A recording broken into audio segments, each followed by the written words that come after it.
Welcome to the FPL USA Press Play Podcast. You got two of the three hosts.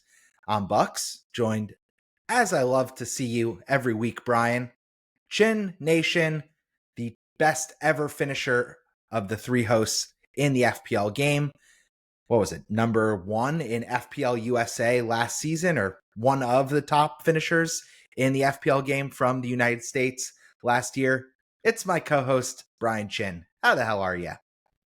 Mate, you don't have to shout that out anymore. That is old fucking news because I used up all my luck last season and I have had none this season. So I'm the lowest of the three of us this season, and that's all that matters now. That's totally fair. I mean, we got a lot of stuff going on outside of this humble program, but I said that all to gas you up a little bit, just so I could pop the balloon and say, I am now the best manager on this podcast. And we have a great episode that we are going to be recording tonight. Game week 9 is coming fast and furious after a little bit of midweek footy action with the Champions League and Europa League matches taking place on Tuesday, Wednesday, and Thursday of this week. And then we get right back into the Premier League with some bonus Friday fixture madness. So I'm stoked to be here. Brian, maybe slightly less so? Is that fair? Oh my goodness. I had a absolutely shocking game week 8. Tell the listeners, let's not dwell on it. Let's not cry over spilled milk, but let's clean it up. Come on. I have to come on the pod and just let you have your glow up because you fucking smashed your bench boost, something that I was aiming for game week 8 as well. And you had the heroes on your bench, which is what it's all about. So let's run the listeners through your epic score line, something that you desperately needed to kind of shoot up the ranks and one of your best bench boosts ever, right? Yeah, this is definitely my best bench boost ever. Almost one of my best chips that I've ever played in the game. I think we still have that Mo Salah where he went for 84 points as the top chip use that I've ever gotten.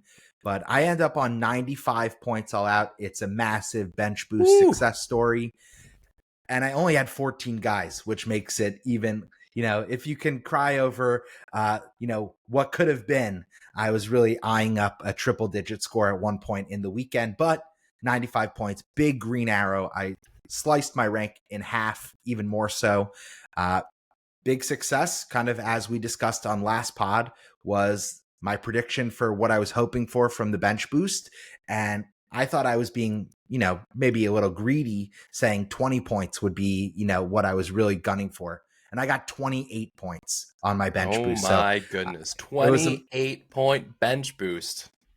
Phenomenal. Just as I drew it up, with my 4 relegation team players, I had Dubravka, who he was a hero in and of himself. He was like a single man defense in the Burnley net. He gets a 9-pointer with a clean sheet and bonus points. And then I had the man, the myth, the Mukiele. He was strumming like a Mukiele on the pitch line for my team. He looked like prime Didier Drogba there when he was strumming on his chords, celebrating the goal, which put Sunderland in for a well-deserved lead, and they end up getting the clean sheet. And so he gets those extra points. He gets 2 bonus for DEFCON, and he gets 3 bonus for just being the fucking man. So that's all you need to know about my bench boosting. Thank the Wolves for just letting that goal go through. Pretty much a routine stop, and it just squirted past Johnston. So, lack of focus, we might say. Yeah, definitely. That should have been stopped for those extra points. But 17-pointer. It was funny. I was talking to Connor Hunt, who also got a 17-pointer in his bench boost in game week 1 from from one of the center backs from Sunderland or whatever. So Sunderland coming through with the fucking goods. Congrats. That's massive. Yeah, and elsewhere I had Holland. He's kind of entered perma-captain territory. I know that kind of makes the game a little less interesting, but he's just absolutely in fuego right now, the most informed player in all of world footy. I had Gabriel, Saka, and Raya, and they combined, I think, for 25 points from that trio. Saka 7-pointer too. Oh my goodness. Yeah, everything was coming up Gucci for my squad, Uh, but I will say that I chose to roll a transfer. I know we were pretty deep into my transfer plans on our private host group chat that we have, and I decided to roll it so I didn't sell Romero.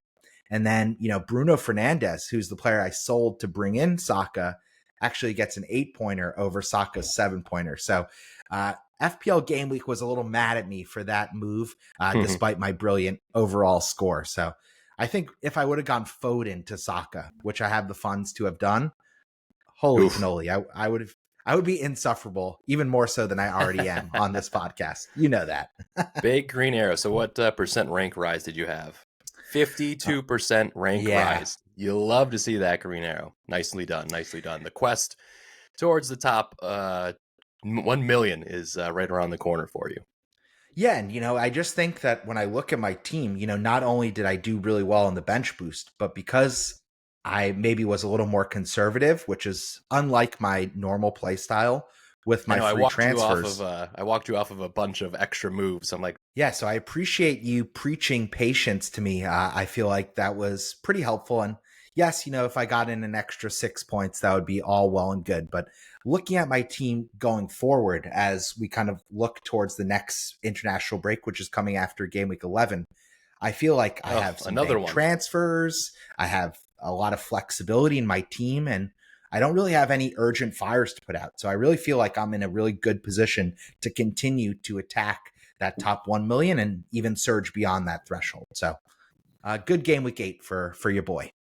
Yeah, you got a couple transfers to maybe shake out your midfield a little bit.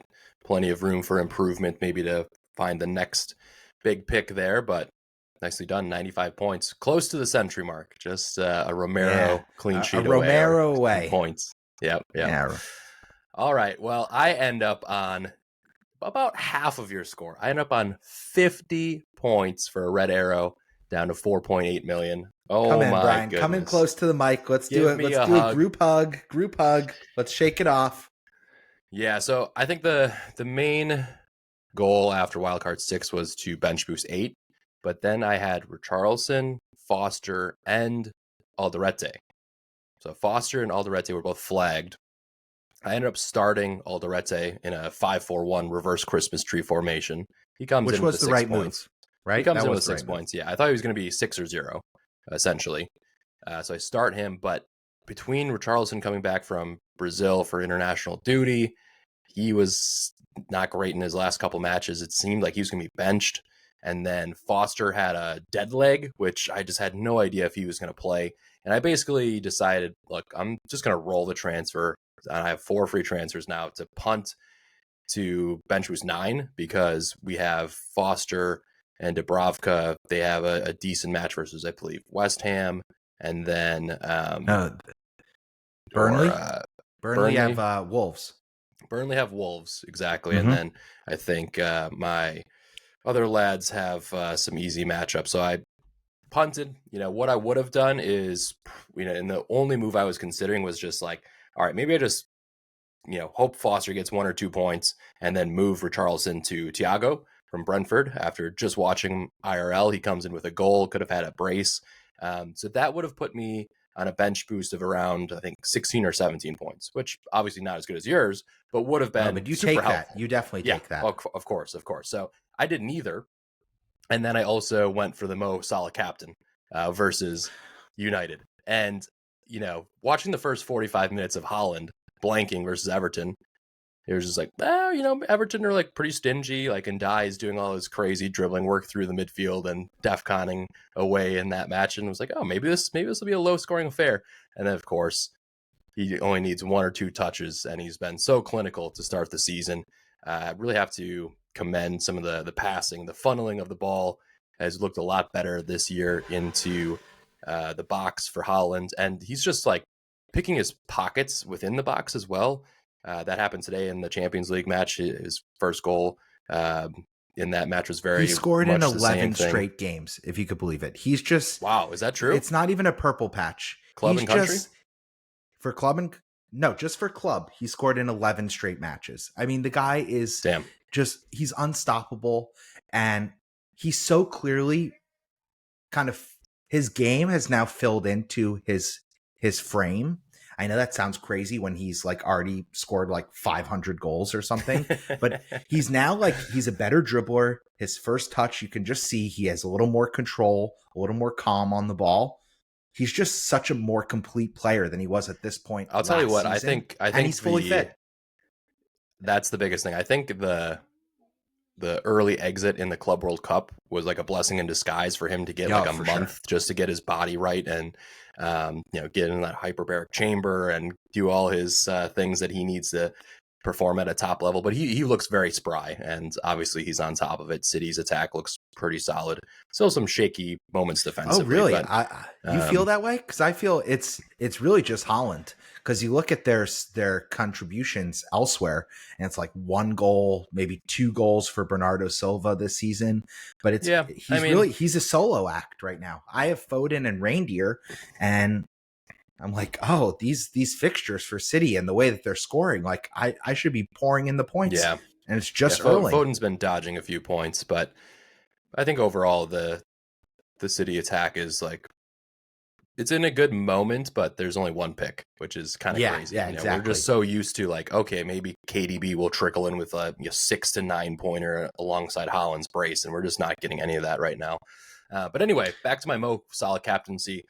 Look, since I own Haaland, I knew he was going to be highly capped. I just thought it was a good opportunity to go against him. And based on the match, I'm glad they lost because, Liverpool have been running amok the last kind of year plus with Slot's team.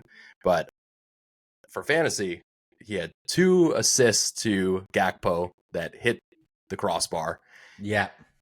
And then he has this diabolical shot that usually, especially last season, Salah would have bagged that every single time. He's sitting in the far post, it drops to him, and he fucking kicks it to Timbuktu.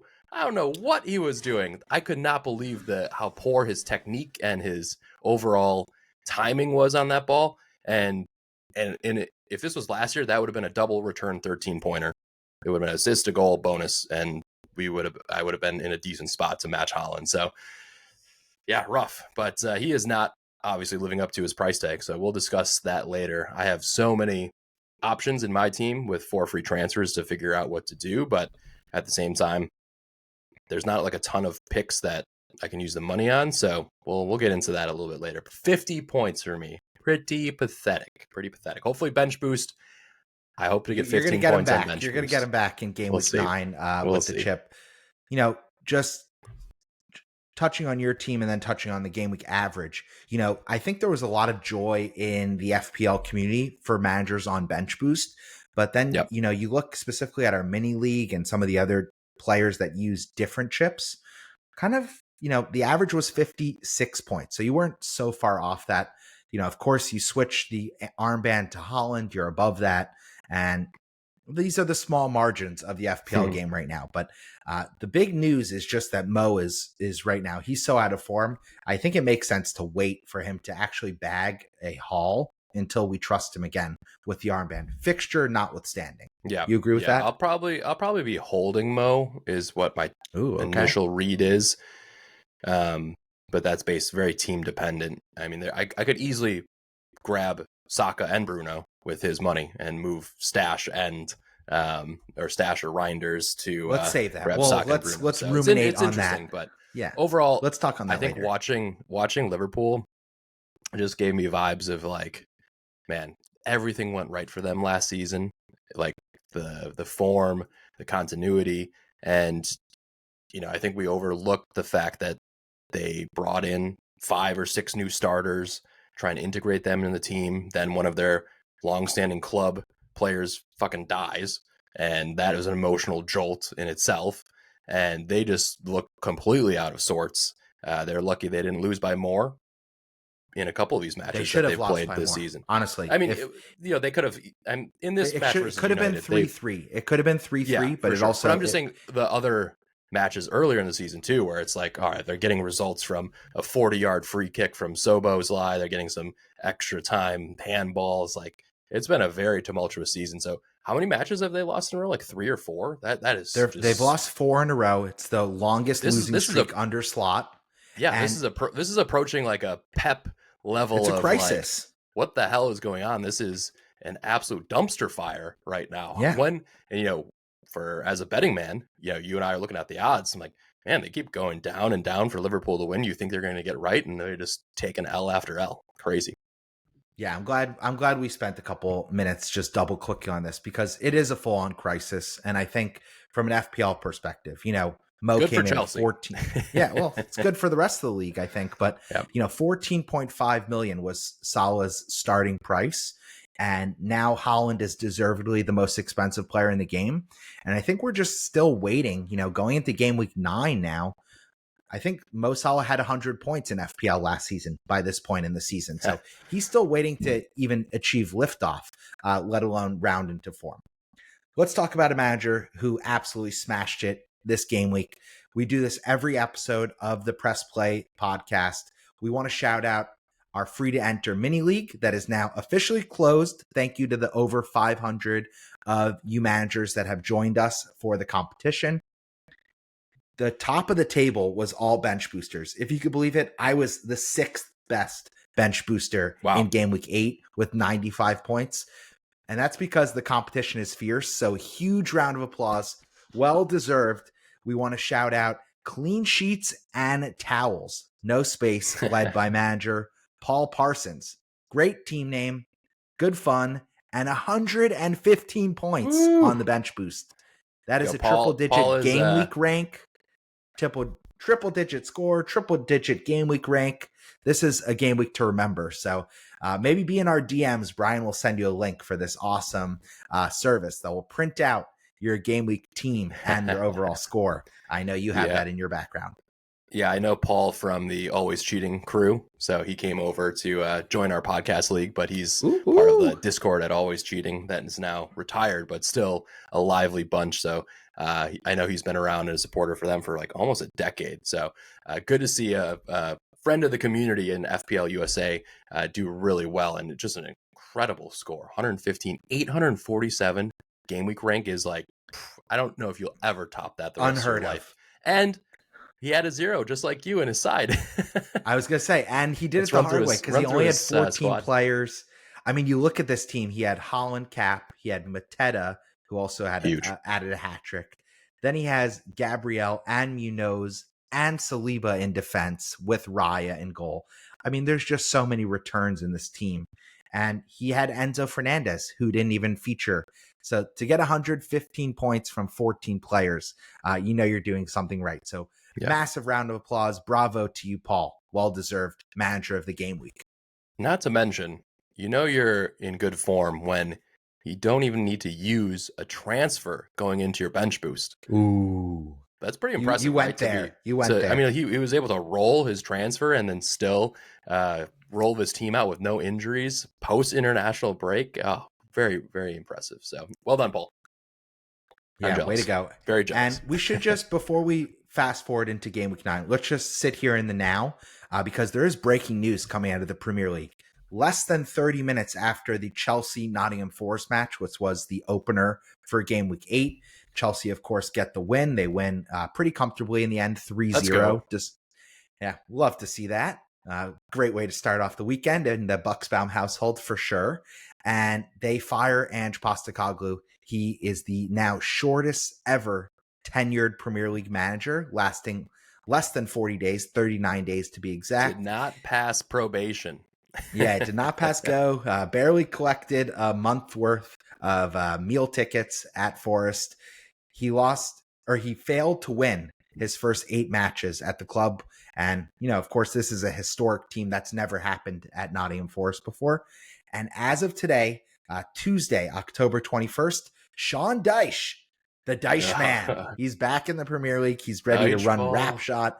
And this is such a perfect team philosophy hire because they've gone back to kind of a Nuno regen. They're going to play very defensive, counterattack, be very direct.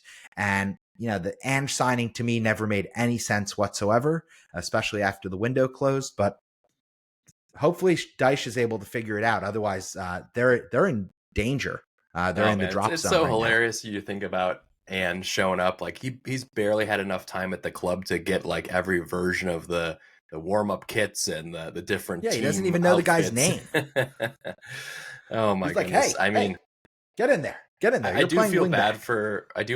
bad for Forest, who are in Champions League contention. Like all of last season, it was like a miracle run, and they were grinding out results. But the defense looks really rough. They lost Alanga, so they don't have a ton of speed on one side of the ball. And obviously, that he had double-digit assists last season for them. And you know And they're what? benching Chris Wood, their main Benching, goal scorer. was out of favor with Ange. We'll see if he comes back in with Deitch, but ultimately, I'm not so fussed because fuck this owner at NFO. You know, the fat Greek man who's fighting with Oh, Nuno, wow. who brought him to the dance, who had him win homecoming queen and king, and instead, they get into the public spiff, and now the club is in disarray. So this is the karma that you get for being a punk ass bitch. Brian, I'm going to need to send you a mati because, I'm married into a Greek family. So can't be saying that about the Greeks. They're all very beautiful. Their food is delicious and their beaches are all sandy and very clean. I am not saying anything bad about Greece. I'm saying this owner, he thinks he's higher than the club. There's very bad look for whatever happened with Nuno. So they deserve to lose as many matches as they can. Smell so great. That's what he's finding out. In the forest, there's sometimes a bush that you don't want to go into. He's got poison ivy all over his butthole. Yeah, is what I think. I like it. All right. With that, I think it's time. Let's switch gears. Let's look into our crystal ball. It predicted my amazing bench boost. So will it predict more joy as we go into game week 9? Again, just word to the wise at this point. Don't be caught out by the early deadline. We have bonus footy with a Friday fixture. I just have to say, the Premier League is really doing the fans dirty because they have a second week in a row with the standalone West Ham fixture, and not even their fans want to watch those games. So I don't know why we do, but we're getting it regardless. So let's dive in. The matches to target for FPL hauls. Brian, where are we starting? Thinking about West Ham, you got West Ham, Wolves, NFO. Like these teams are all sputtering, whereas the promoted sides are at least putting in a few top performances. Their defenses look a lot more stiff than those three previous teams that I just mentioned. It's really interesting to see like night and day the promoted teams this year versus the shit show of teams that we had last year. Truly, the season before. This is definitely the best crop in the last 3 or 4 seasons. Yeah, comfortably. I couldn't tell you that I had ever seen Sunderland play before they came up, but like I know you were shouting out some of their signings and the being very ambitious, and they've put in some good performances, and they're well on their way to staying up. So very interesting to see that relegation battle and how that unfolds. But when we're talking one thing about Sunderland, probably most recent Premier League fans will actually know of Sunderland from that Netflix documentary. I think it's called Sunderland Till I Die. Yep. And they are one of the biggest clubs in the UK. I mean, they have a massive stadium. Baby. They're in a big port city. So they have all the ability to be a team that stays up for years to come. It's really just, can they get through this season? And so far, they're in the top half of the table, let alone just skating by. Yeah. Oh man, that the tifo with the dragon, so good. So good. All right. So matches to target. I mean, the first one, I'm going to have a Leeds player on my bench boost. So I'm going to probably have Stash. So he's playing West Ham. You're going to keep him, you think? Yeah, I can't be using transfers on fringe players on my side. Maybe he could become Caicedo, but that's probably not worth it. So anyway, that's an interesting match. Leeds did not put up a good attacking performance versus Burnley. So do you expect them to bounce back here at home, or do you think this is like a cagey 1-1 type of match with both teams really trying to stave off being in the relegation zone? Yeah, I think this has more to do with the home versus away form, and Burnley being at home versus Leeds, they always had the slight advantage. And I think when you look at this match, West Ham traveling on the road to play at Leeds, who's going to be at home. It is a London derby, but I think Leeds will have a slight edge because of the home crowd. But actually, I think it might be negated by the fact that West Ham being away from home might mean you could actually hear their fans more than they could at the London Stadium because they're so Could hear a far pin away. drop. Yeah, it was that was a brutal match to watch on Monday against Brentford, where they just got absolutely smoked from the gates. So I think this is a toss up for me. I think 2-1 to the hosts. And maybe I'm flattering Leeds a little bit. Okay, interesting. So let's move on to Chelsea versus Sunderland. We had a number of #FPL community questions about João Pedro. We'll get into that a little bit later, but the home form for Chelsea, very impressive, and it's a big match. Sunderland's one of their first big traveling matches away from home. So how do you see this playing out? Do you think it's a clean sheet for the array of Chelsea defenders, or maybe like a 2-1? Yeah, I think both teams are going to score. I think it's going to be 3-1 to Chelsea. I think it's a comfortable win. But actually, Sunderland, as opposed to Forest last week, they're a team that's going to set up in a way that's going to try and frustrate Chelsea. They'll probably play 5 at the back. They'll play a really low block. They'll make Chelsea kind of break through it. But I still think there's a gulf in class and quality between these two sides, despite the young age of the Chelsea squad. So I think Chelsea should have enough. This should be 3 points for the Blues. What say All you? right. You see it similar? Yeah, I mean, if you have any Chelsea assets you have to hold, is Enzo going to be back in the fold for this match? Too soon to say. We will have a press conference on Friday, and we will know because they will play Champions League on Wednesday. So if he's in the team on Wednesday, probably good to get minutes on the weekend. Yeah, and most importantly, start, because I think a lot of people, if you're going to have him in your side, you definitely want him to be starting. Yeah, that I would say probably I would err on the side that he will not start on Sunday. I think because we also have starts in Champions League. You think he's not going to run back out for another 90? Champions League is more. They're both very important. I think one thing I did want to mention as part of this podcast, I think this is the most important stretch for Chelsea and for Arsenal of their whole season, because as Liverpool are sputtering, Arsenal and Chelsea have very favorable fixtures for the next kind of definitely through the next international break. Good and shout. They have Champions League and League Cup. They need to be ruthless, those two London teams. Stack up some wins, create some distance in the table from some of their competition. And so I think Chelsea, they need to go in and play a strong 11 in Champions League for sure, but then also in this match because Sunderland aren't a pushover. So I just wanted to get that in there. Okay, cool. Elsewhere, Brentford hosting Liverpool. Will Liverpool finally break the losing streak? So Brentford have been pretty impressive, I would say, considering they've had so much turnover. To hold City to 1 goal, I was at that match live, and they could have easily, I think, drawn in that match, and then I think they just pulled out a 2-0 victory this past weekend. So they've been playing some like pretty decent football where they're not giving up a ton of goals. I think outside of the first game where they gave up 3 goals to Chris Wood and NFO, they've been like they've settled. Decent. Yeah, defense. they've settled. Yeah, they've settled under the new manager. But man, you got to think that Liverpool is going to figure out some way to get right. So it'll be interesting to see what lineup they send out there for Champions League and then who starts on the weekend. But what are your expectations for that match? I don't think it's hyperbole or being dramatic to say this is a must-win game for Liverpool. And I think they're going to approach it as such. I think they win 2-1. I still think we're going to be looking and waiting for a Liverpool clean sheet where they just kind of mop the floor with the opposition.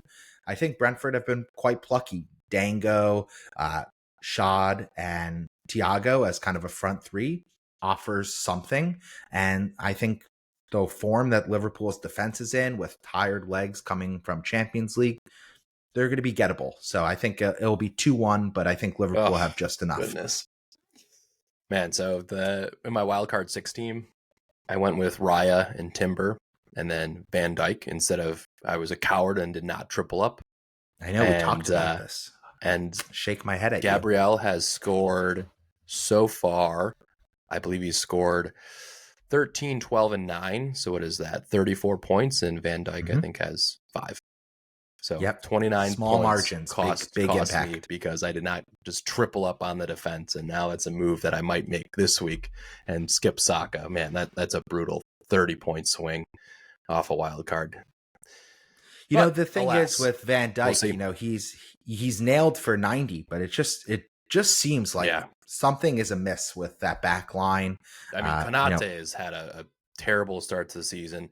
Bradley, I don't know ah, what's going on with him. He looks I think like he it's has not taken a unfair. leap at all. Brian, What? Brian, you know my take and my biased perspective on Virgil. I think he's slightly overrated, but I think the slag that Kanate is catching, where Verge is just kind of staying clean in the as he runs further and further back towards his own goal. I think that's disingenuous. I think Verge has had a shockingly bad start to the season. Also, he got dribbled. He basically stuck out his booty as he conceded more and more space to Caicedo in that Chelsea match, and then he got So turned good. and twisted against in the Bournemouth match in the opener, when we kind of all saw the emergence of the golden boy Semenyo. So I think Verge has to wear some of these blown clean sheets as well. Fair enough. I think a big match, IRL especially, is going to be the Arsenal versus Palace. Yeah, Can we see Glasner set up to I think that's the best frustrate? match of the weekend. That's the two teams in great form, both playing really confidently in their system, and Arsenal are home. Yeah, doesn't Crystal Palace play in Europe on Thursday? I think Maybe they that's do, next right? week.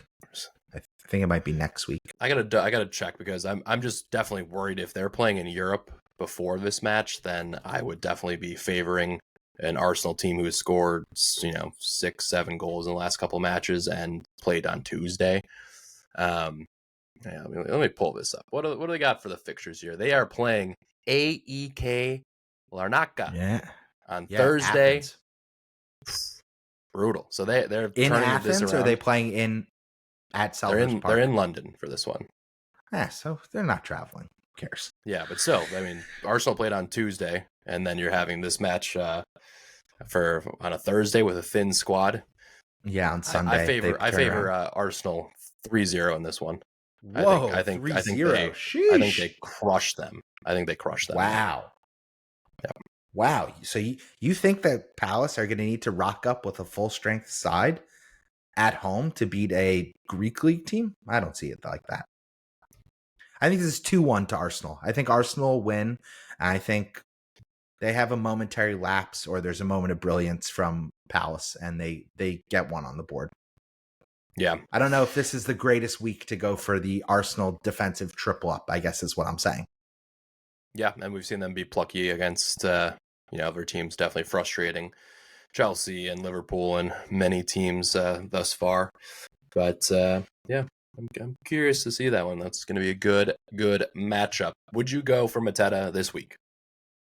No, I think we'll talk about that in the transfer plans, but I think he's a priority add after this game. And I think if you need to make a forward transfer this week, I would be planning that move with an eye to bring in Mateta next week. Or if you're skipping Mateta for some bizarre reason, which I couldn't understand or fathom for the life of me, I would go Voltemade this week and then have a plan to bring in Mateta next week because I think the fixtures line up a little bit better that way. So you'd like to play Voltemade, Holland, Mateta. I think, your yeah, I think if you have been patient enough, and we'll turn the page right now, perfect timing. I think if you're on wildcard and you're looking to be differential and rack up a nice sweet spot of points in the next stretch run, and you're on wildcard 9 or wildcard 10, I would have Holland, Mateta, and Voltemade. That gives you 3 penalty kick takers, 3 guys that are nailed for starts and who are 3 of the talismans in their respective team. So I really just like that.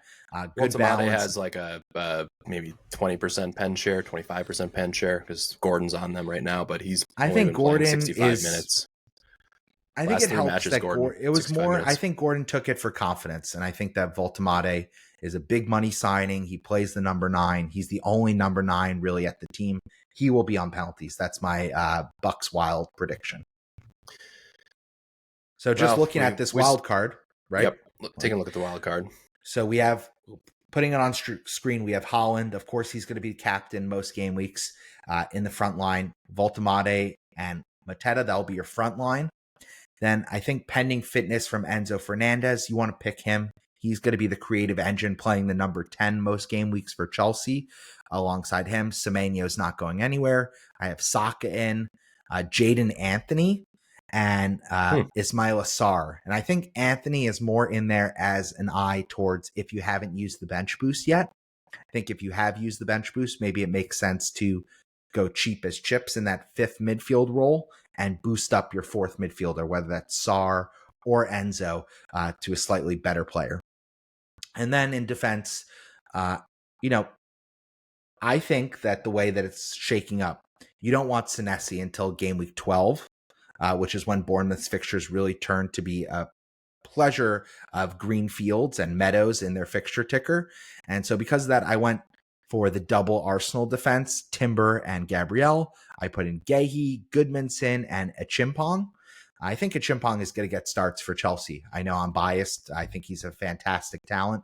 But at 3.9 million, if he's getting even one out of every 2 starts in the Premier League, he's going to be, playing, or he's not going to play. He's not going to come on as a sub. And so I really think he's a great pick at 3.9 million. How can you over your guy Mukalele? Because I want someone who's in a better defense. And I think that Chelsea are that team. So I've doubled down on that take. I have Sanchez as the kind of cheap enabler goalkeeper alongside Dubravka. So I think this team has an eye on wild card, but also has considerations to a potential bench boost. I'm sure you have like 6 or 7 changes, Brian. I'm springing this on you. Where are the weak spots? I mean, I'm not on wild card. I think most people wild carded maybe 6 or 8, maybe 4, 6 or 8.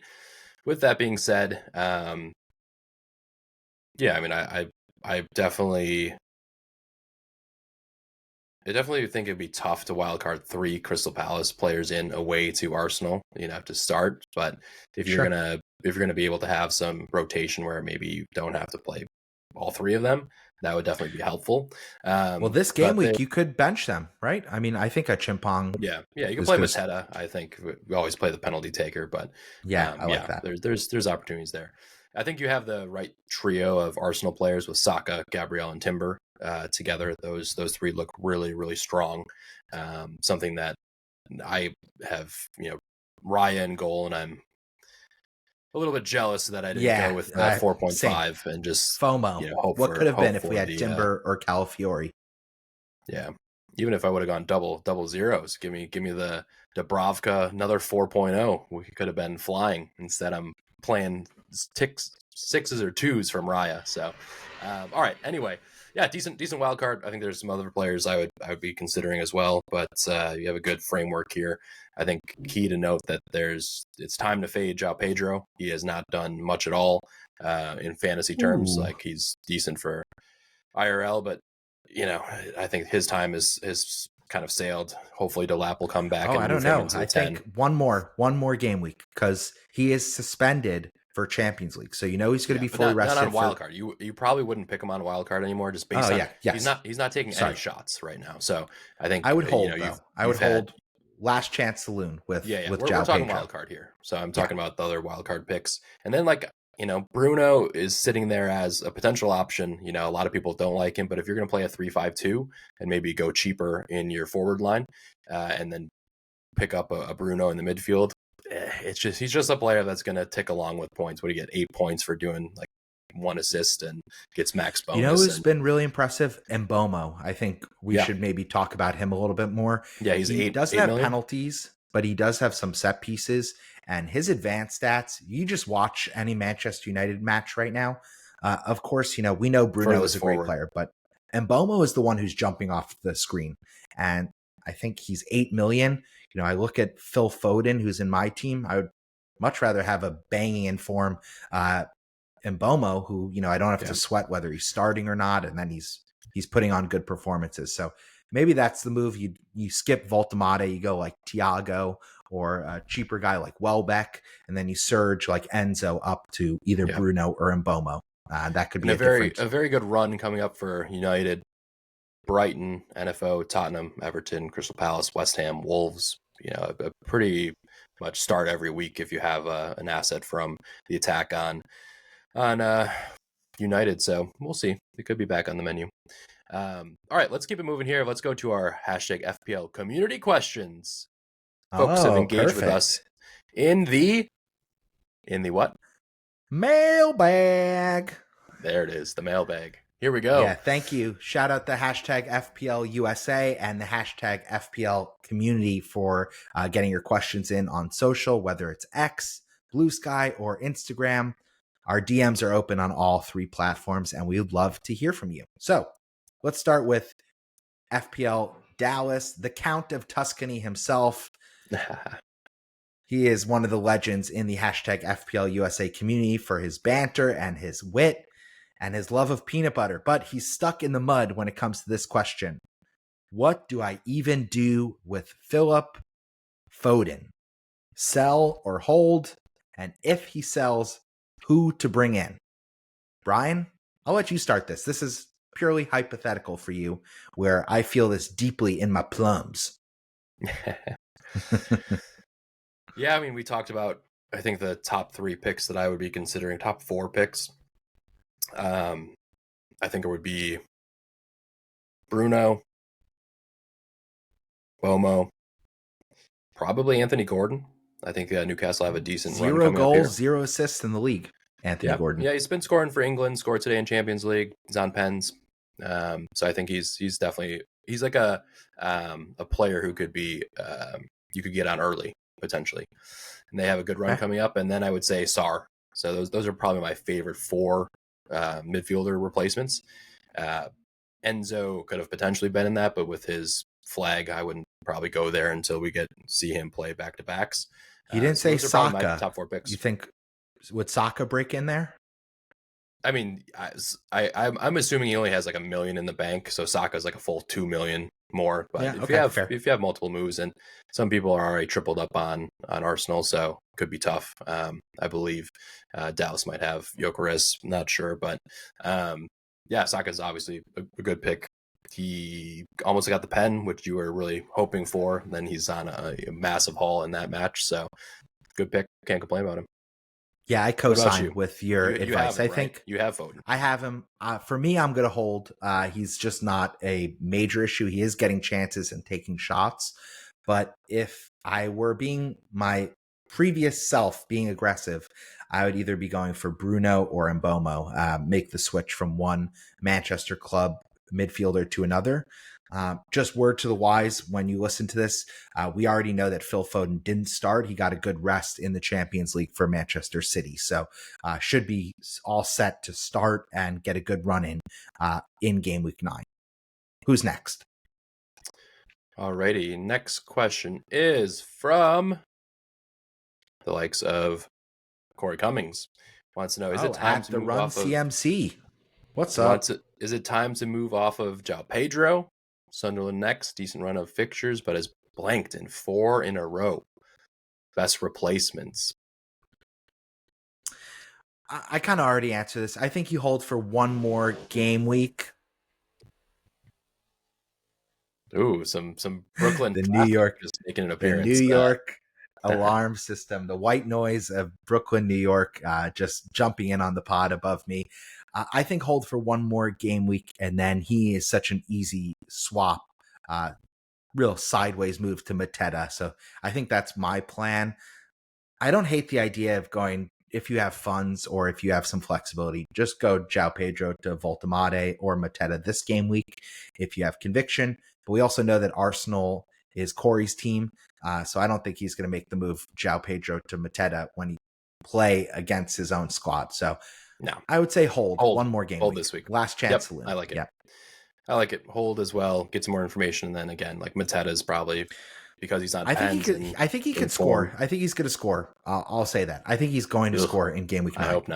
I hope not. Alrighty. Another question similar to Corey's, asking about strikers.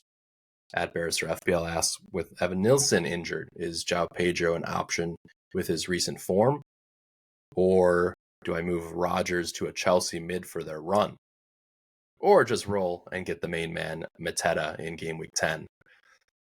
So I think in that, well, I'd be interested to know if Barrister still had his bench boost, because I actually think Krupi Jr., if you are going to Groupie be J. bench boosting, he's Evan Nielsen. The injury based on the press conference seems like it's not necessarily just like he's going to be starting in game week 9 or 10.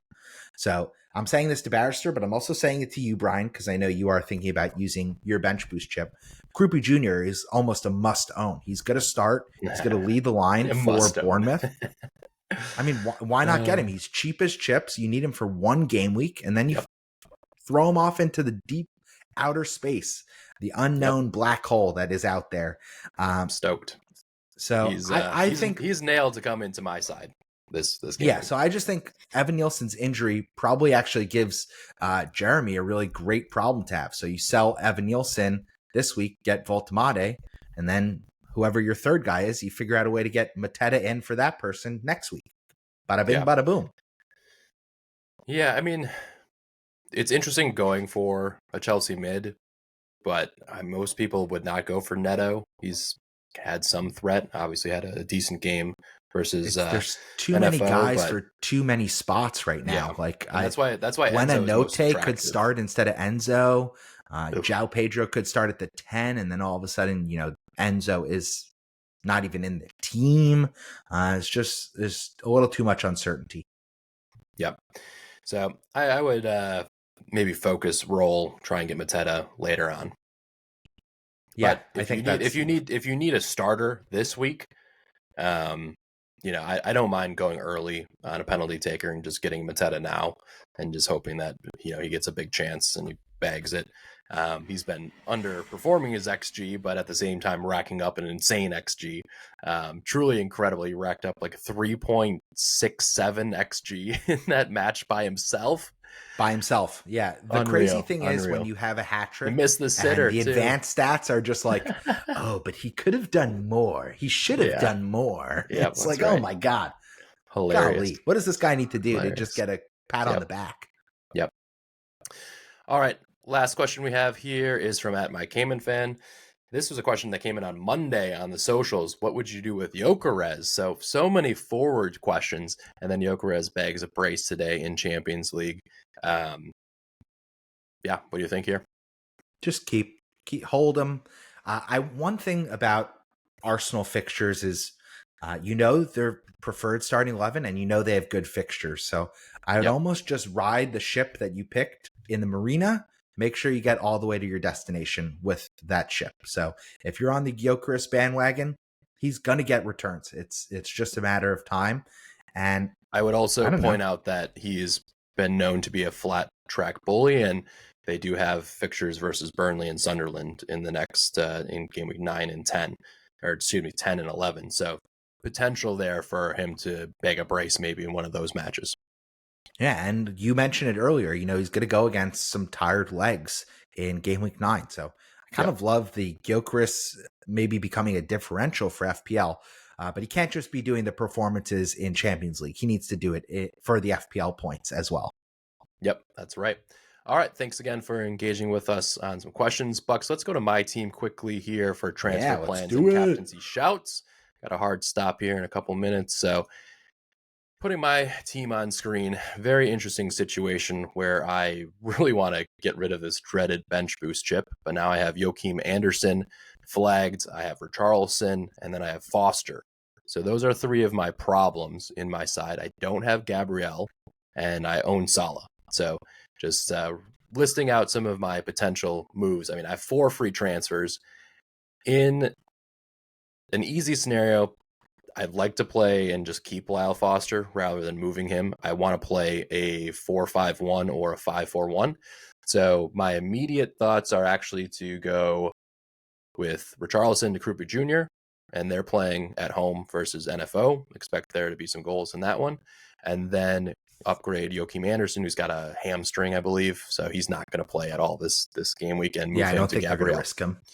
And move him to Gabriel and just go for the defensive triple up. I think they're the best defense in Europe. And although Saka is a great player and fun to own, he's not banging in massive amount of points.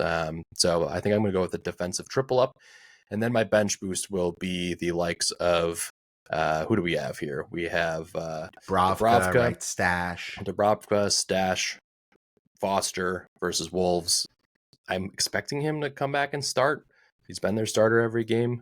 If he gets over this dead leg, but even if he comes in for 1 point, it's fine. It's just not worth the transfer for me. And then who else do I have? Alderete versus Chelsea. So, hoping for DEFCON in that one and probably get 3-pointer. So I that's don't where I'm know, at man. for my team. And your captain's going to be Holland? Yeah, of course. I mean, I got so burned going against him, and Brentford away. It's Salah could do something, but he is just off the boil, so I can't captain him. I was hoping for the magical creation of a high scoring affairs versus United for punishment, but did not come to fruition. Yeah, fair. So, yeah, I mean, I don't know. Other Just than sitting that, here, my other bigger moves, though, Bucks, would be skip Gabriel, move Salah to Gakpo or Salah to Bruno or Salah to Saka. I can get Stash up to Bruno or Stash up to any mid, and then move for Richarlison to another striker, and just use all 4 transfers and spread the money a ton. So that's what I something. think the move is. I know you don't it's want basically me to like a mini wild card. Sitting at 4.5 million. So like, there's no downside really to just enjoying. I think you use it. all 4 transfers. I think you rip out Foster and Richarlison, Stash and Salah.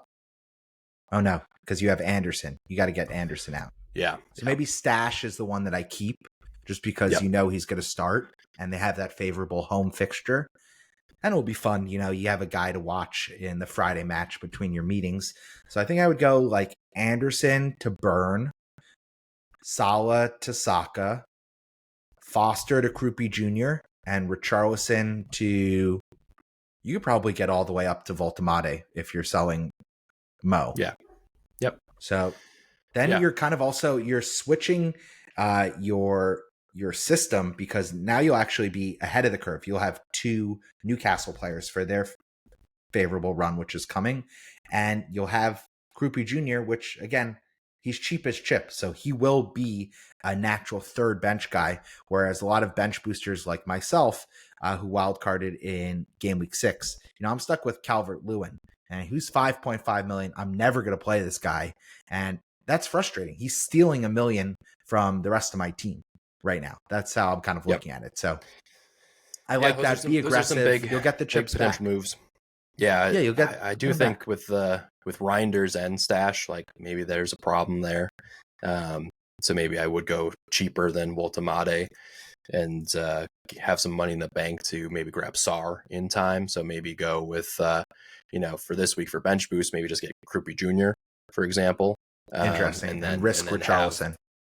No, I would take Richarlison out and move him to Mateta in that scenario. So, but I would have money in the bank to make. Let's see, we would have 3.4 million in the bank to upgrade Reinders or Stash.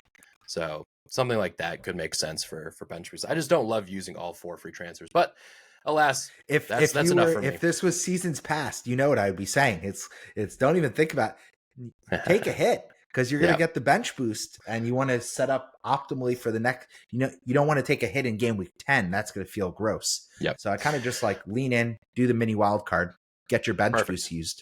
Yeah. All right, let's go to your team quick, captaincy and transfer plans, and let's get out of here. Yeah. Okay. So for me, I'm going to keep it pretty simple. Holland is going to keep the armband. Right now, my plan is to go Romero to a Chimpong and roll the other transfers. This is, of course, contingent on the lineup that Chelsea put out in Champions League tomorrow, which I have no way of knowing just yet. But I think what I've seen from a Chimpong against Liverpool and then again against Forest, he has secured a first choice slot alongside Trev. 3.9 million. It's just the value is too good. And Romero's not playing right now. So even if a Chimpong doesn't feature, I'll still have Goodmanson to come off my bench. So I kind of like that. That's a low risk sideways move right now. And then eventually I'm going to move either Goodmanson or Mukiele up to get in a better defender. So it's crazy. It's just a move. You'd have 3 4.0s. That's nuts. Yeah, and I won't have Senesi either. He's a fraud. Yeah. Put The in DEF a CON fraud. massive 2-pointer, baby, in a 3-3 barnstormer. We'll take it. Yeah, that's Alrighty. what we pick a guy that's 5 billion for, exactly. Well, most people got him at 4.5 if you know what you're doing, but Oh, alas, wow. that Taking is shots here at our listeners and your a co-host. podcast. Bucks, I gotta go. Tell listeners where to find us, and we'll see you at the next pod. Yeah, best of luck. Starting Friday, again, set your bus team. We have Game Week 9, the Premier League. We are at FPL USA Press Play. You can find us across the various social media sites. We are also looking to grow our YouTube channel this season. Would be pretty awesome if we could get to 100 subscribers by the next international break. Listen, maybe by Christmas we'll have 250. We can dream. So again, best of luck. Get a green arrow in Game Week 9. If you're thinking about bench boost, follow FPL USA Brian. That's my co-host Chin over there. FPL USA Bucks. Our DMs are open, whether it's on the pod account or our direct account, and we look forward to engaging and growing together this season. Onwards and Good upwards. luck. See y'all later. Bye.